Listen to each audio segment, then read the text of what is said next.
창세기 39장 1에서 5절 그리고 19에서 23절 저랑 여러분이 한 절씩 돌아가면서 읽을게요. 요셉이 이끌려 애굽에 내려가매 바로의 신하 친위 대장 애굽 사람 보디발이 그를 그리로 데려간 이스마엘 사람의 손에서 요셉을 산이라. 여호와께서 요셉과 함께 하심으로 그가 형통한 자가 되어 그의 주인 애굽 사람의 집에 있으니 그의 주인이 여호와께서 그와 함께 하심을 보며 또 여호와께서 그의 범사에 형통하게 하심을 보았더라. 요셉이 그의 주인에게 은혜를 입어 섬김에 그가 요셉을 가정 총무로 삼고 자기의 소유를 다 그의 손에 위탁하니 그가 요셉에게 자기의 집과 그의 모든 소유물을 주관하게 한 때부터 여호와께서 요셉을 위하여 그 애굽 사람의 집에 복을 내리심으로 여호와의 복이 그의 집과 밭에 있는 모든 소유에 미친지라. 19절 제가 또 읽을게요. 그의 주인이 자기 아내가 자기에게 이르기를 당신의 종이 내게 이같이 행하였다 하는 말을 듣고 심히 노한지라. 이에 요셉의 주인이 그를 잡아 옥에 가두니 그 옥은 왕의 죄수를 가두는 곳이었더라. 요셉이 옥에 갇혔으나 여호와께서 요셉과 함께 하시고 그에게 인자를 더하사 간수장에게 은혜를 받게 하심에 간수장이 옥중 죄수를 다 요셉의 손에 맡김으로 그 재반 사물을 요셉이 처리하고 간수장은 그의 손에 맡긴 것을 무엇이든지 살펴보지 아니하였으니 이는 여호와께서 요셉과 함께 하심이라. 여호와께서 그를 범사에 형통하게 하셨더라. 아멘. 요셉 이야기 계속 들어갑니다. 조용히 안녕. 어휴. 멋져요. 네. 요셉, 지난 시간 요셉 이렇게 한두 마디로 정리하자면 이렇게 될 것 같아요. 모든 것을 다 가진 요셉, 그리고 싹 다 잃어버린 요셉, 싹 다 잃어버리고 바닥으로 굴러 떨어진 요셉. 지난 시간에 요셉이 이제 돈 받고 은 20개 받고 팔려갔다까지만 사실 지난주 말씀이에요. 그 다음부터는 이제 오늘 본문인데요. 은 20개 얼마나 크기의 은이었을까요? 몰라요. 얼마나 크긴지는 알 수가 없어요. 근데 뭐 이런 은 개는 아니었을 거예요. 고작 17세 되는 소년 요셉을 공정 가격에, 지금 여러분 혹시 다 아시죠? 농산물 같은 거 산지에서 살 때는 진짜 헐값에 사가지고 우리 마트에 팔 때는 비싸게 팔잖아요. 지금 노예를 현지에서 산 거잖아요. 헐값이었을 거예요. 절대 돈을 많이 주지 않았을 거예요. 그냥 공정 가격으로 그냥 팔리는 가격보다 훨씬 싸게 해가지고 애국까지 데리고 가서 운송료도 있어야 되죠. 가는 인건비도 들었겠죠. 데리고 가는 인건비에다가 가서 팔아서 마진도 남겨야 되잖아요.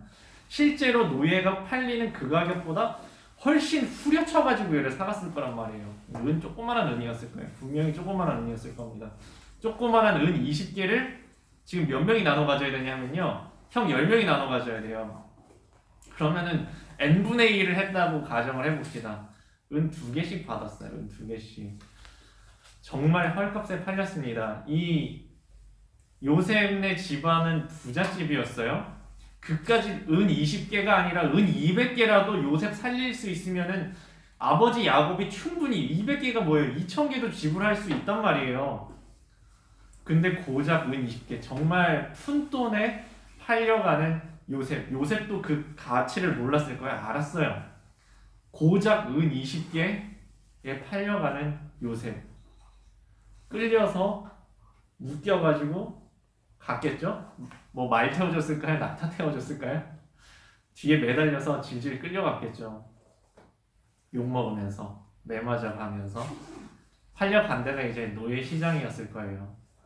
이제 시장이면은 장날이 있었겠죠. 거기도 시장에서 가장 사람이 많은 그날 모든 사람이 아저씨도 있고 아줌마도 있고 요셉 자기 또래 여자애들도 있었을 거예요.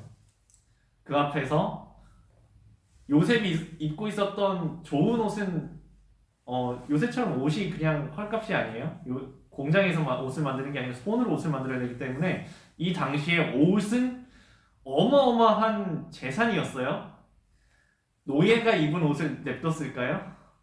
고급 최고급 옷이었을 텐데 다 뺏어갔을 거예요. 진작에 속옷이나 제대로 옷 입혀놨을지 모르겠어요. 사람들 앞에 세워놨습니다. 또래 여자애들도 막 보고 있어요. 고개를 푹 숙이면은 옆에 있는 주인이 뭐라 그랬겠어요? 고개 숙인 노예는 안 팔릴 거 아니에요. 자신감 없어 보이니까 고개 들으라고. 모든 사람이 구경거리 있는 데서 이제 사람들은 가격을 깎았을 거고 흥정이 붙었을 거고 팔려갔을 거예요. 요셉은 아직 애굽 나라의 말을 할 줄 몰라요. 지금 팔려온 지 얼마 안 됐잖아요. 말도 안 통하죠. 그 집안에 딱 들어갔을 때 여기 있는 뭐 그 안에 신분관계는 확실했을 거예요. 주인 보디발 그리고 보디발의 아내 그 밑에 돈 받고 일하는 사람들이 있었을 거예요. 가신들, 신하들이 있었을 거고 그 밑에 최하층제, 노예들 중에서도 노예를 좀 관리하는 사람들이 있었을 거고요. 그 중에서 짬 좀 차이는 몇 년 차 되는 사람들, 숙련도가 높은 사람들, 요리하는 노예들 중에서도 요리 잘하는 사람은 대우를 받았을 거 아니에요. 청소하는 사람도 청소 엄청 잘하는 청소장, 여기는 대우를 받았을 거 아니에요. 짬 좀 찬 사람들, 그리고 신임 노예들, 밑바닥. 근데 노예는 요셉은 그 노예 중에서도 말도 안 통하죠. 집안일이라고 할 줄 아는 거 아무것도 없죠. 아는 사람도 없죠. 뒤봐줄 사람도 없죠. 지금 신입이죠. 제일 만만하고 모두가 보기에 제일 멍청해 보이고 바보 같아 보이고 할 줄 아는 거 아무것도 없는 요셉. 주인한테 타박 먹고 노예 관리하는 사람한테 타박 먹고 자기보다 조금 더 일찍 온 사람들한테 시중 들어야 될 거고 자기가 봐도 한심했을걸요? 자기가 봐도 알았을 거예요. 이 집안에서 내가 할 줄 아는 게 없구나. 저는 처음 잡혀갔을 그 첫날 죽어라고 일하고 맞아가면서 욕먹어가면서 일하고 그날 잠들었을 때 그 잠드는 그날 밤이 요셉이 그날 밤에 참 어땠을까? 처음 그 밤 추웠겠죠? 아마 돌바닥이었을 거예요. 제대로 된 이불도 없었을 거고요. 이불도 비싸요. 이 천이라는 천은 다 비싸요. 그 당시에는 다 천은 손으로 짜야 된단 말이에요. 제대로 된 이불도 못 덮고 배고팠겠죠. 배고픈 굶주린 배를 움켜쥐고 잠이 못 들었을 거예요. 울면서. 그리고 그때 하나님을 만납니다. 그때 비로소. 지난번에 오늘 읽은 건 39장이고 지난번에 이게 37장이에요. 37장에는 하나님이란 단어가 한 번도 안 나왔다고 말씀드렸었죠.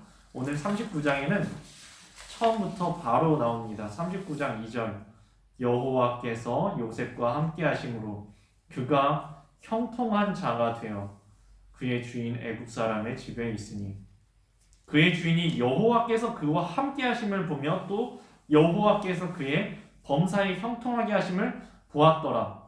이 짧은 구절에 벌써 여호와가 3번 나왔죠. 39장에는 여호와 하나님이 그냥 막 쏟아지듯이 막 튀어나와요. 그 모든 것을 가졌을 때 하나님께서 옆에 안 계셨을까요? 아니에요. 계셨어요. 근데 안 보였던 거예요. 낮에는 달이 있어도 안 보이는 것처럼 별이 빛나고 있어도 안 보이는 것처럼 요셉은 자기 가진 게 너무 많으니까 하나님이 안 보인 거예요. 근데 이 순간 하나님이 보이기 시작합니다. 다 잃어버렸어요. 그 순간 하나님이 보이기 시작해요. 하나님. 여기서는 지금 되게 많은 걸 생략해놨어요. 이 성경은 막 한 사람이 영화를 찍는 것처럼 이렇게 길게 할 수가 없어요. 너무 많은 이야기가 있잖아요. 엄청나게 많은 이야기가 생략되어 있지만 자, 그 이야기를 한번 우리 머리를 굴려서 성경에는 비어있지만 한번 끼워 맞춰 봅시다.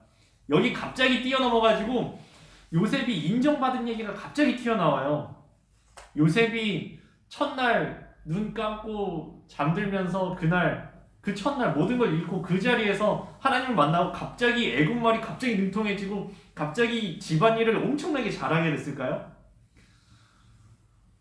보통 보통 하나님 그런 식으로 일하지 않습니다. 그 다음날, 그 전날 분명히 하나님을 만나고 하나님께서 나와 함께 하시는구나. 이 버림받은 자리, 모두에게 천덕꾸러기 같은 자리, 아무런 가치 없는 인생같이 나는 이제 밑바닥에 떨어져서 아무런 희망도 없다고 절망 속에 빠져있는 이 요셉이 하나님을 만났다고 해서 갑자기 없던 스킬이 막 생기고 갑자기 막 귀족이 되고 이런 게 아니라고요. 그 다음날에도 똑같은 하루가 반복이 됐을 거예요. 똑같이 욕먹었을 거고 똑같이 자기는 무능력했을 거고. 그런 날이 하루, 일주일이 채워지고 한 달이 채워지고 6개월이 채워지고 1년이 채워졌을 거예요. 매일같이 욕먹고 매일같이 맞고 매일같이 제대로 못 먹고 못 입고 춥고 배고프게 욕먹어가면서 버티고 견디는데 요셉은 그 순간순간마다 하나님 손을 꽉 붙잡은 거예요. 붙잡을 게 아무것도 없잖아요. 친구도 없고. 그리고 그 순간순간 요셉은 최선을 다했죠. 다들 미워했을 거예요. 왜냐하면은 그거 아세요? 회사에서도 신입사원이 들어왔는데 일 못하는 신입사원 들어오잖아요. 그러면 얘가 도움이 되는 게 아니라 얘가 짐이에요. 가르쳐야 되거든요. 얘가 오히려 걸리적거린단 말이에요. 사람들이 다 걸리적거리는 사람 취급하던 이 요셉, 처음에 진짜 괴로웠을 거예요. 진짜 괴로웠을 거예요. 근데 6개월이 지나고 1년이 지나고 이제 손에 일이 익었겠죠. 그리고 사람들이 다 봤을 거예요. 쟤 얼마나 버티나. 아, 내 생각엔 쟤 좀 이따 자살할 것 같아. 아, 쟤 좀 이따 도망가다 잡힐 것 같아. 사람들이 내기를 걸었을 수도 있어요. 근데 사람들이 다 보는데 제가 절망을 안 하네. 분명히 저 자리에서는 희망이라고는 존재하지 않는 저 애가 희망을 품고 있네. 뭐지? 이상한 놈이네. 얼마나 가나 보자. 일주일? 일주일 잘 버텼네. 한 달? 한 달 어떻게 버텼지? 3개월? 열심히 일하네? 6개월? 이제 좀 하네? 말도 좀 통하네? 1년? 쟤 봐라. 어쩌면은 옆에 있던 진작부터 일하던 노예 아줌마가 아들 같아서 챙겨주기 시작했을 거예요. 내가 너 아들 같아서 너는 떡 하나 먹어라. 어쩌면은 남자 노예가 너 내 아들 같아서 좀 챙겨준다. 일 이거 이렇게 하는 거야. 이건 말이지 이렇게 하는 거야. 또래 친구들이 너 괜찮다. 같이 하자. 우리 방에서 지내. 이거 같이 나눠 먹자. 살금살금 친구가 생기기 시작했을 거예요. 한 번에 생긴 게 아니고 모두가 보고 쟤는 진짜 성실하다. 내가 저렇게 욕했는데도 쟤는 1년 전이랑 다르네. 사람들이 그걸 보고서 쟤 괴롭히지 말자. 쟤 괴롭히지 말자. 노예들이 먼저 봤을 거예요. 가장 옆에 사는 노예들이 제일 먼저 봤겠죠. 그리고 언젠가 그게 조금 더 위에 있는 사람들이 봤을 거고, 그리고 나중에 최종적으로 보디발까지 봤을 거예요. 보디발 그 주인까지. 여러분, 이 높은 사람, 시위대장이면 요새로 치면은 대통령 경호실장인데 민주주의 사회가 아니라 이 왕정 사회란 말이에요. 경호실장은 어마어마한 권력을 가진 사람이에요. 경호실장이 노예한테 관심 없어요. 근데 이 어마어마한 고위직 귀족인 시위대장 보디발의 눈에 요셉이 보였다? 이거는 이미 이 집안 사람 전체한테 인정을 받았다는 얘기예요. 이 집안 사람 전체한테 요셉 쟤는 진짜 다르다. 인정을 받았다는 거예요. 그래서 이 보디발이 요셉을 봅니다. 그리고 알아요. 하나님이 저 요셉과 함께 하시고 요셉이 하는 일이 다 형통하다. 범사의 형통함을 보디발이 보고 알았다. 보디발이 보고 여호와 하나님이 요셉과 함께함을 알았다. 이 사람들은요, 애국 사람들은 하나님이 누군지 몰라요. 하나님이 누군지 아예 모르는 사람들이에요. 근데 보디발이 알았다? 이 말은 이 집안 사람 전체가 알았다는 거예요. 집안 사람, 주변 사람들이 다 알았어요. 야, 요셉 제가 이 상황에서 절망하지 않고 눈에 총기가 있고 모든 일을 해도 성실하게 열심히 하고 다른 사람보다 훨씬 더 도와주고 절망하지 않고 내가 저렇게 욕했는데도 나한테 잘해줬어. 아, 나 쟤 이제 안 괴롭힐래. 그 이유가 뭐지? 야, 요셉 이제 좀 친해졌잖아요. 물어봤을 거예요. 너 비결이 뭐냐? 분명히 물어봤을 거예요. 그리고 요셉의 입에서 대답이 나왔겠죠. 하나님이 나와 함께 하시기 때문이다. 내가 믿는 하나님이 지금 이 자리에도 나와 함께 하시기 때문이다. 모든 사람이 알았어요. 이 요셉과 하나님이 함께 하신다. 그리고 그래서 이 요셉이 하는 일마다 다 형통하다. 범사의 형통. 형통이란 단어 뭐죠? 하는 일마다 다 술술 풀리고 잘 된다는 거잖아요. 이거는 저기 1월 1일 새해 덕담으로 할 만한 말이에요. 아, 올 한 해 모든 하시는 일마다 잘 되고 다 행복한 일만 가득하고 술술 잘 풀리기 바랍니다. 그게 형통이잖아요. 근데 요셉이 뭐 형통해봐야 뭐 좋을 게 있어요. 요셉이 형통해봐야 얼마나 형통하겠어요. 노예인데. 팔린 노예인데. 뭐가 형통이에요? 여러분 이런 형통 여러분한테 이런 형통 있는다고 하면 아, 그 형통 새해 인사로 할 만한 형통인가요? 노예의 형통이잖아요. 근데 형통했다고요. 형통. 이 성경에서 말하는 이 형통 뭔가요? 아까 우리 찬양할 때도 형통이라는 말이 나왔어요. 무슨 일을 만나든지 만사 형통하리라. 무슨 일을 만나든지 만사 형통하리라. 저 이 찬양 별로 그렇게 막 좋아하지 않았던 찬양이거든요. 무슨 만사 형통 같은 요새 무슨 만사 형통이에요? 우리 예수 믿는 사람들 우리 송구영신 예배 드리고 새해 복 많이 받으세요. 그 송구영신 우리 서로 새해 첫 딱 땡 하자마자 보는 사람 우리들이잖아요. 여기 다 여기 교회 와서 예배 드려서 1월 1일 0시 0분 1초 되면은 딱 처음 보는 사람들이 교회 식구들이잖아요. 그 식구들 그때 송구영신 예배 새해 복 많이 받으세요. 서로 시작한다고 1년 내도록 진짜 모든 일이 술술 풀리고 잘만 돼요? 아니잖아요. 저 이래갖고 이 찬양 이게 무슨 만사형통 같은 뭐 이상한 찬양이 있다. 무슨 일을 만한지 무슨 만사형통이야. 근데 제가 이번 한 주간 동안 이 찬양만 계속 진짜 100번도 넘게 들은 것 같아요. 들으면서 야, 이게 보통 찬양이 아니구나. 가사를 보면은 이래요. 중간쯤에 1절에 이런 가사가 있죠. 믿음으로 사는 자는 하늘 위로 받겠네. 믿음으로 사는 자. 이 요셉이 이제 믿음으로 살게 된 거 혹시 아세요? 요셉이 지금까지 의지했던 거는 자기 재능과 노력과 능력과 재산과 지방과 명성이에요. 근데 이제는 붙잡은 게 하나님이란 말이에요. 이제 하나님 믿고 사는 사람. 그게 믿음으로 사는 자예요. 딴 거 의지하는 게 아니라 하나님 의지하고 사는 사람. 믿음으로 사는 자는 갑자기 옛날에 잃어버렸던 게 갑자기 싹 채워지고 옛날보다 더 많아진다? 하늘 위로 받겠네 이런 말이에요. 하늘 위로 받겠네.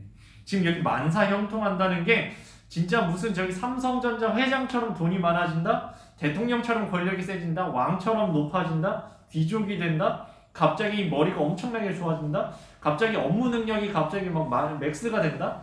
이게 아니에요. 2절로 가볼까요? 나의 갈 길 당하도록 예수 인도하시니 그 다음 가사가 이래요. 어려운 일 당한 때도 족한 은혜 주시네. 그 어려운 상황이 없어진 게 아니라고요. 그 어려운 일을 계속 다가오는데 아니 요셉은 세상에 상상도 못했던 어려운 일이 속이잖아요.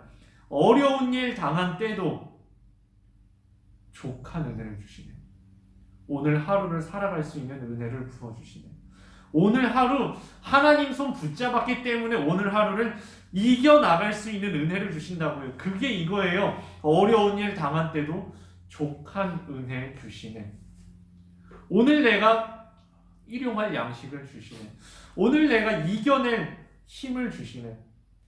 그 다음 또 이렇죠. 나는 심히 고단하고 영혼 매우 갈하나. 하나님 믿는다고 이게 막 채워지는 게 아니라고요. 갑자기 마음이 기쁨으로 가득 차서 1년 내도록 기쁘고 하하호 웃을 수 있는 상황이 아니라고요. 어려움이 여전히 존재하단 말이에요. 몸도 지치고 마음도 지칠 때가 있어요.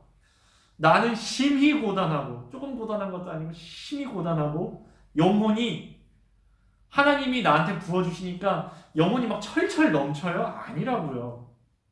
하나님 믿어도 영혼이 매우 갈해지는, 기갈해지는 그런 순간들이 우리에게 찾아온다고요. 저한테도 찾아오고 여러분한테도 찾아온다고요.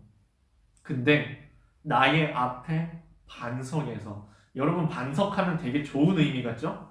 근데 지금 이 상황은 뭐냐 하면요, 나는 심히 고단하고 영혼 매우 가란 사막 같은 상황이에요. 사막 같은 상황을 걸어가는데 거기 돌짝밭이 펼쳐졌어요. 앞에 펼쳐진 게 돌밭이에요. 나는 지금 목말라 죽겠는데, 밑에가 반석이란 얘기는 뭔지 아세요? 절대 여기는 물이 없다란 뜻이에요. 나의 앞에 반석에서라는 이야기는 절대 여기서는 물이 나올 수 없는 그런 곳이란 얘기예요. 근데 그 반석에서 샘물이 나온다고요.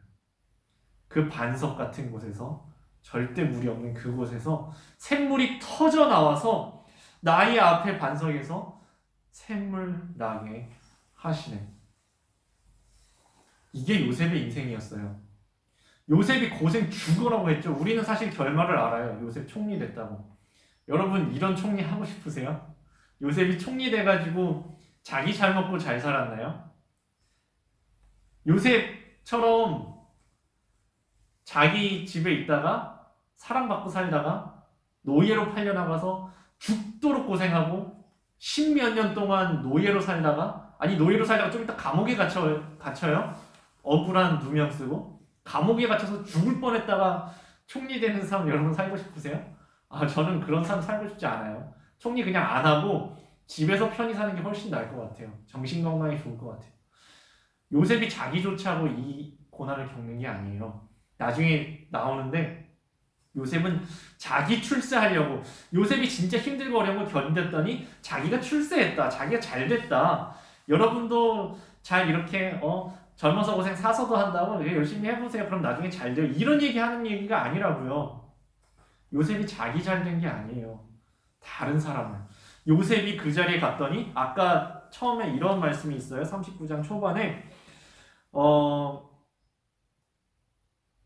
일단 5절, 요셉에게 자기의 집과 모든 소유물을 주관하게 한 때부터 여호와께서 요셉을 위하여 그 애굽 사람의 집에 복을 내리심으로, 지금 여기 요셉에게 복을 내리심으로가 아니에요. 요셉이 있는 그 집에 복을 내리심으로, 나중에는 요셉이 있는 그 나라에 복을 내리셔요.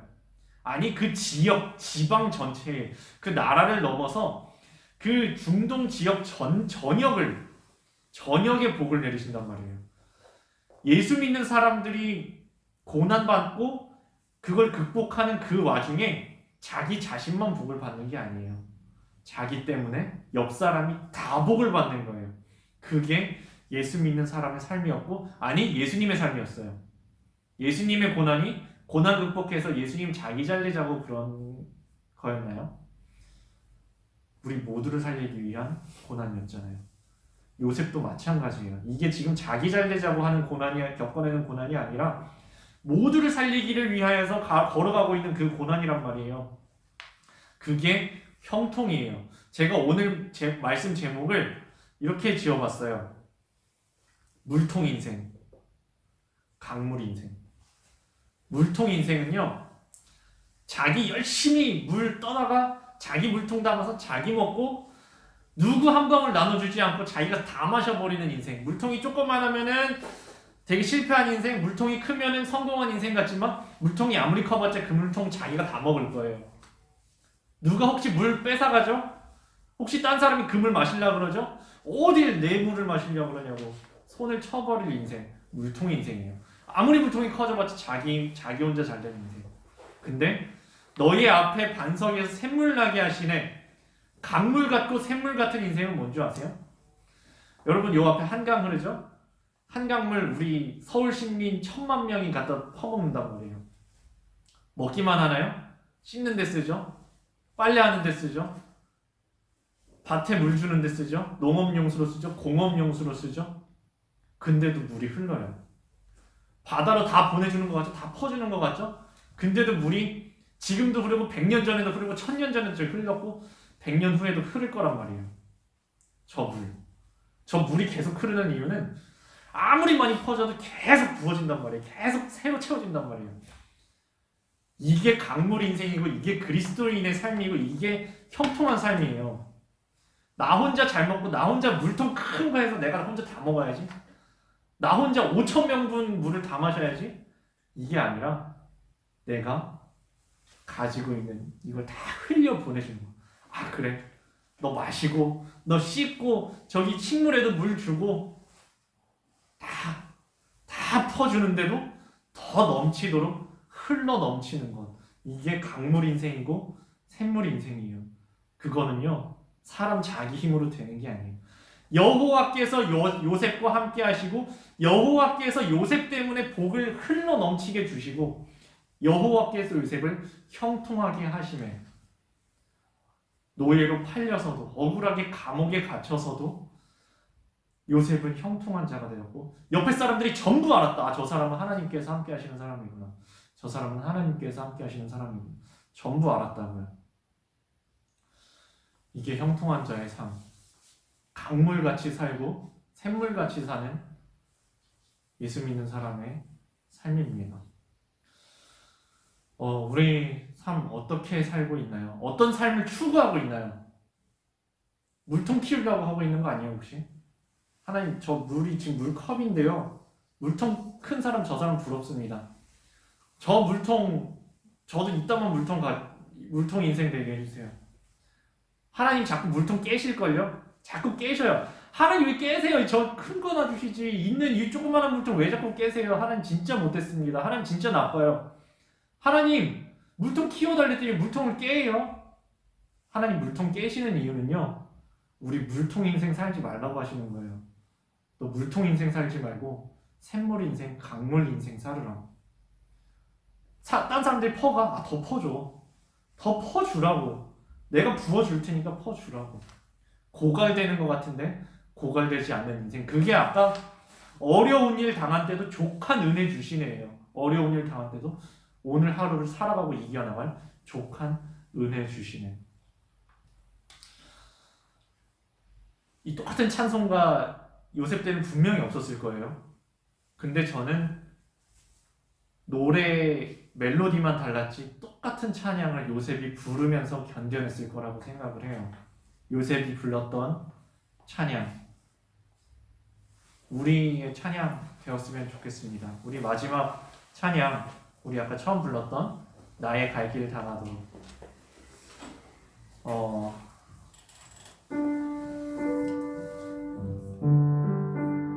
그 믿음으로 사는 삶의 인생입니다.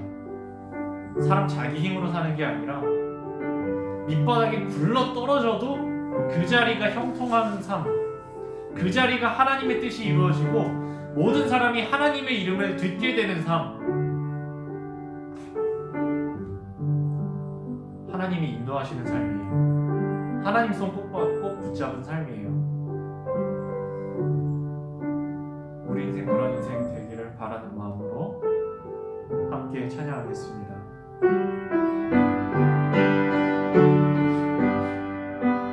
나의 갈 길 다가오고 예수 인도하시니 내 주 안에 있는 그늘 어찌 의심하리요.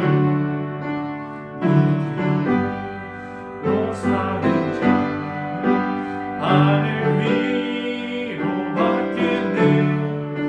무슨 일을 만나든지 만사 형통하리라. 무슨 일을 만나든지 만사 형통하리라. 나의 갈 길 다가오고 예수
기도하겠습니다.